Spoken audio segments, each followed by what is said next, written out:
नमस्कार दोस्तों, मैं प्रशांत आप सभी मित्रों का स्वागत करता हूं आपके अपने चैनल पर। तो हम ये क्लास शुरू किए हुए हैं जो कि डेली चल रही है आपकी यूथ कंपटीशन की जीएस के जो पीवाईक्यू क्वेश्चंस हैं हम उसको डेली सॉल्व कर रहे हैं। डेली हम 15 क्वेश्चन को विद एक्सप्लेनेशन सॉल्व करते हैं, ठीक है। इसकी पुरानी 8 क्लासेस हो चुकी हैं जिसका प्लेलिस्ट हमने बना दिया है। प्लेलिस्ट में सारी क्लासेस हैं, आप उसको जाके देख सकते हैं। उसका प्लेलिस्ट आपको हमारे यूट्यूब चैनल पर मिल जाएगा प्लेलिस्ट के सेक्शन में, ठीक है। तो वहाँ से आप देख सकते हैं पुराने वीडियोज़ को, ठीक है। तो आज का वीडियो शुरू करने से पहले सभी मित्रों से अनुरोध है कि आप ज़्यादा चैनल को सब्सक्राइब करें, ज़्यादा वीडियो को शेयर करें, ज़्यादा लाइक करें। आप हमारे टेलीग्राम चैनल और व्हाट्सएप चैनल को जरूर ज्वाइन कीजिए, क्योंकि कोई भी इन्फॉर्मेशन आता है सर्वप्रथम आपको वहीं पे उपलब्ध कराया जाता है। तो आप उसको ज्वाइन करिए, वो ज्वाइन करना कंपलसरी है, उसको जरूर ज्वाइन करिए, ठीक है। उसका लिंक आपको डिस्क्रिप्शन बॉक्स में मिल जाएगा, ठीक है।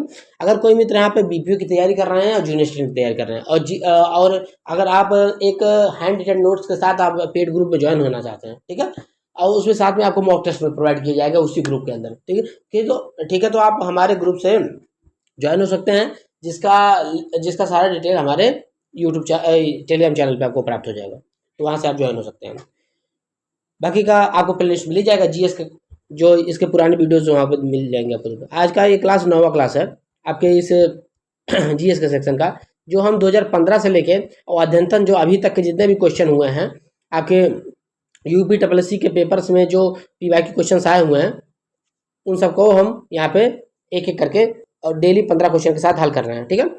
तो आपको जो पुराने वीडियोस हैं उनको भी देखने में कोई दिक्कत नहीं होगा, क्योंकि देखिए 15 मिनट का क्लास है और लगभग 15 क्वेश्चन को हल कराया गया है, ठीक है। तो आप आराम से उसको देख भी सकते हैं। अगर आप इसको डेली देखते हैं और साथ साथ अपने जीएस का जो नोट्स बनाए होंगे उसको रिविजन करते हैं, तो आपको आराम से कोई दिक्कत नहीं होगा, पेपर में बहुत अच्छा आप नंबर ला सकते हैं, ठीक है। तो आज का पहला क्वेश्चन आया जो कि वीडियो 2023 में आया हुआ है। 120 क्वेश्चन तक हम कर चुके हैं। 121 नंबर क्वेश्चन से करना है आज हमको। तो आज का आपका पहला क्वेश्चन है कि वीडियो के एग्जाम में आया हुआ है। तो पहला क्वेश्चन आपका स्क्रीन पर है कि भारतीय संविधान की किस अनुसूची में पंचायत की शक्तियों का वर्णन किया गया। तो 10वीं अनुसूची, 8वीं अनुसूची, 9वीं अनुसूची, 11वीं अनुसूची।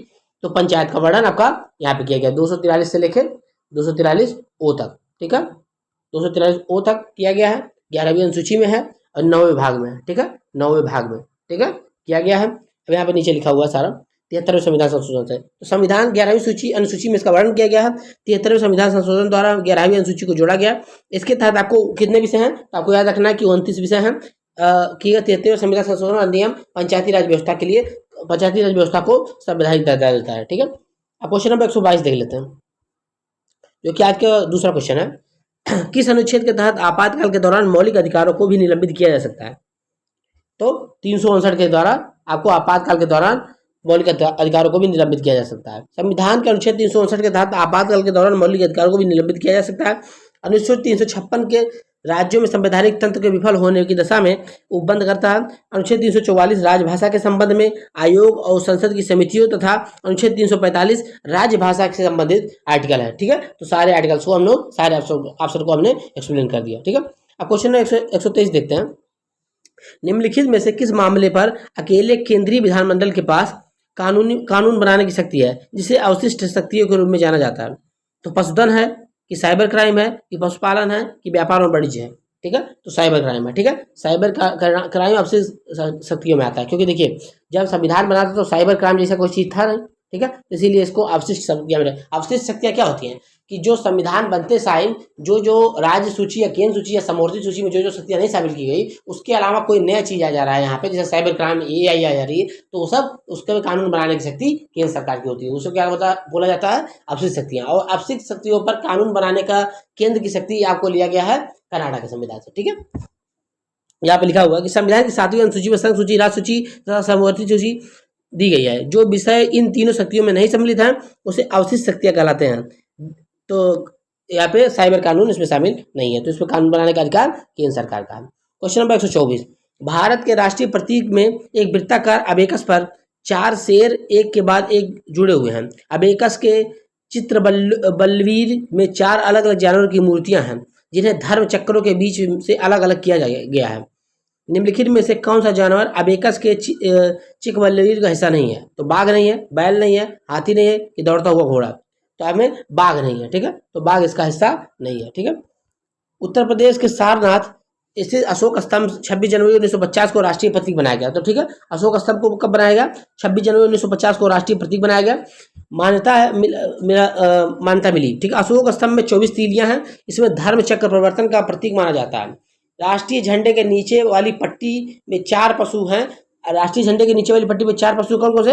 हाथी, घोड़ा, बैल और सिंह है। ठीक है, हाथी, घोड़ा, बैल और सिंह 4 पशु है। ठीक है, यहाँ पे बाघ नहीं है। ठीक है, 125वां क्वेश्चन, देश में किन कानूनों की समीक्षा के लिए सुब्रमण्यम समिति का गठन किया गया था? पर्यावरण संबंधित कानून, जनसंख्या संबंधित कानून, राष्ट्रीय पाठ्य चर्चा संबंधित की रूपरेखा या पश्चिमी घाट से संबंधित कानून? आपको पर्यावरण संबंधित कानून के लिए आपको बनाया गया था, समीक्षा के लिए सुब्रमण्यम समिति बनाया गया था। ठीक है, सुब्रमण्यम समिति का गठन कब किया गया था? 2014 में किया गया था।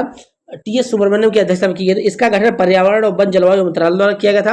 भारत में पर्यावरण कानून की समीक्षा के साथ साथ उन्हें वर्तमान आवश्यकता के अनुरूप लाने के लिए गया। इस समिति ने 18 नवंबर 2014 को अपना रिपोर्ट दिया। 18 नवंबर 2014 को ही इन्होंने अपना रिपोर्ट दे दिया। ठीक है, स्वतंत्र भारत के प्रथम चुनाव आयुक्त कौन थे? T Swaminathan, Sukumar Sen, R K. त्रिवेदी या डॉक्टर एस गिल? तो कौन थे? सुकुमार सेन पहले चुनाव आयुक्त थे। ठीक है, भारत स्वतंत्रता के बाद प्रथम चुनाव आयुक्त सुकुमार सेन थे। इनका कार्यकाल 21 मार्च 1905 से लेके 18 दिसंबर 1958 तक था। 19 दिसंबर 1958 तक, लगभग 8 साल तक ये चुनाव आयुक्त थे सुकुमार सेन। ठीक है, 21 मार्च 1950 से लेके 19 दिसंबर 1958 तक। नेक्स्ट क्वेश्चन देखते हैं, 127 नंबर क्वेश्चन, भारतीय स्वतंत्रता अधिनियम 1947 के पारित होने के साथ भारत एक अधिराज्य बन गया और अधिराज्य विधानमंडल में भारत सरकार अधिनियम 1935 की किस धारा के प्रावधानों के तहत 1947 से 1949 तक कानून बनाया गया? तो किसके तहत कानून बनाया गया? देखिए 1947 में बन गया, लेकिन जब 1949 से लेकर 1947 तक 1949 तक किसके तहत कानून बनाया गया? तो किस धारा के अंतर्गत? तो धारा 100 के अंतर्गत कानून बनाया गया। ठीक है, भारतीय स्वतंत्रता अधिनियम 1947 के पारित होने के साथ भारत एक अधिराज्य बन गया। अधिराज्य विधानमंडल ने भारत सरकार ने 1935 की धारा 100 के प्रावधानों के तहत 1947 से 1949 तक कानून बनाया। ठीक है, जब संविधान का निर्माण नहीं हुआ था तो 1949 से लेकर 1947 से लेकर 49 के बीच में जो भी सदन में कानून बने वो भारत शासन अधिनियम 1935 के धारा 100 के तहत बनाए गए थे। ठीक है, आगे बढ़ते हैं। क्वेश्चन नंबर 128, निम्नलिखित में से किसने अपने सहयोगियों को यह महसूस करने के लिए प्रेरित किया था कि संविधान सभा ब्रिटिश निर्मित थी और ब्रिटिश योजनाओं पर काम कर रही थी, जैसा कि ब्रिटिश चाहते थे कि इस काम किया जाए? ठीक है, तो किसने कहा था कि संविधान सभा ब्रिटिश निर्मित थी? सरदार वल्लभ भाई पटेल, सी राजगोपालाचारी, अब्दुल निस्तार या सोमनाथ लाहिड़ी? तो किसने किया था? सोमनाथ लाहिड़ी ने कहा था। ठीक है, सोमनाथ लाहिड़ी अपने सहयोगियों को यह महसूस करने के लिए प्रेरित किया कि संविधान सभा ब्रिटिश निर्मित थी और ब्रिटिश योजनाओं पर काम कर रही थी, जैसा कि ब्रिटिश चाहते थे कि इस पर काम किया जाए। ठीक है, तो एक तरह से ब्रिटिशों द्वारा नियंत्रित थी। ठीक है, ये यह कहना चाहते थे। तो कौन था ये? सोमनाथ लाहिड़ी। 129 नंबर क्वेश्चन देखते हैं कि भारत में मानहानि को आईपीसी भारतीय दंड संहिता की किस धारा में परिभाषित किया गया? तो मानहानि को कहाँ परिभाषित किया गया? तो मानहानि को धारा 499 में परिभाषित किया गया। लेकिन आपको जैसे पता होगा कि अब आईपीसी भी लगभग बदल चुकी है। ठीक है, क्योंकि पिछले सत्र में बिल पेश हुआ था जो कि अभी लागू नहीं हुआ है। भारतीय दंड संहिता की धारा 499 में व्यक्ति की प्रतिष्ठा की सुरक्षा का प्रावधान है। धारा 499 के अनुसार किसी भी बारे में झूठे अफवाह फैलाने, टिप्पणी करना, व्यक्ति के मान सम्मान के विरुद्ध छपवाना मानहानि माना जाता है।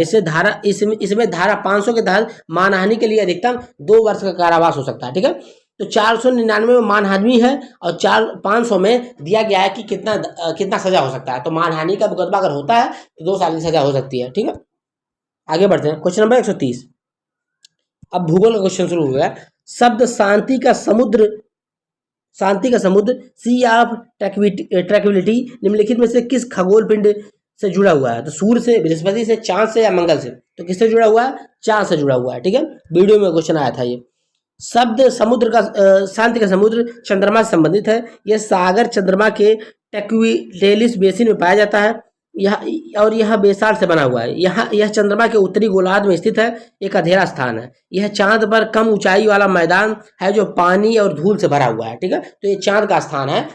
कौन सा? शांति का समुद्र। ठीक है, आगे बढ़ते हैं। क्वेश्चन नंबर 131, निम्नलिखित में से कौन सा कथन बृहस्पति ग्रह के बारे में सही है? बृहस्पति सौर मंडल का दूसरा सबसे बड़ा ग्रह है, गलत है। इसमें केवल 2 चंद्रमा पाए जाते हैं, ये भी गलत है। सौर मंडल में सबसे छोटा दिन इसका होता है यह एक ऐसा ग्रह है जिसमें कोई गैस नहीं है। तो इसका सबसे एग्जाम्पल है कि सौर मंडल में सबसे छोटा दिन बृहस्पति का होता है। ये वाला सही है आपसे, ठीक है। तो हमारे सौर मंडल में 8 ग्रह पाए जाते हैं। बृहस्पति ग्रह सौर मंडल में सबसे बड़ा ग्रह है और सबसे भारी ग्रह है, ठीक है। तो बृहस्पति सबसे बड़ा ग्रह है और सबसे भारी ग्रह है। सूर्य की दूरी के क्रम में यह 5वां है। यह मुख्य रूप से गैसीय पिंड है। गैनीमीड बृहस्पति का सबसे बड़ा उपग्रह है। इसके अन्य उपग्रह भी हैं। बृहस्पति के कुल 92 उपग्रह हैं और सौर मंडल में सबसे छोटा दिन बृहस्पति का होता है। तो ठीक है, तो ये पूरा एक्सप्लेनेशन हो गया बृहस्पति के बारे में, ठीक है। अब क्वेश्चन नंबर 132 देखते हैं। ग्रहण के समय सूर्य का निम्नलिखित में से कौन सा भाग दिखाई देता है? तो फोटोस्फीयर, कोरोना, क्रोमोस्फीयर या कोर। तो कोरोना दिखाई देता है, ठीक है। सूर्य का कोरोना वाला भाग ग्रहण के समय में दिखाई देता है, ठीक है, जो साइड साइड में होता है। सूर्य के धरातल के ऊपर के आवरण को 3 मंडलों में बांटा गया। ग्रहण के समय सूर्य का कोरोना वाला भाग दिखाई देता है। यह सूर्य के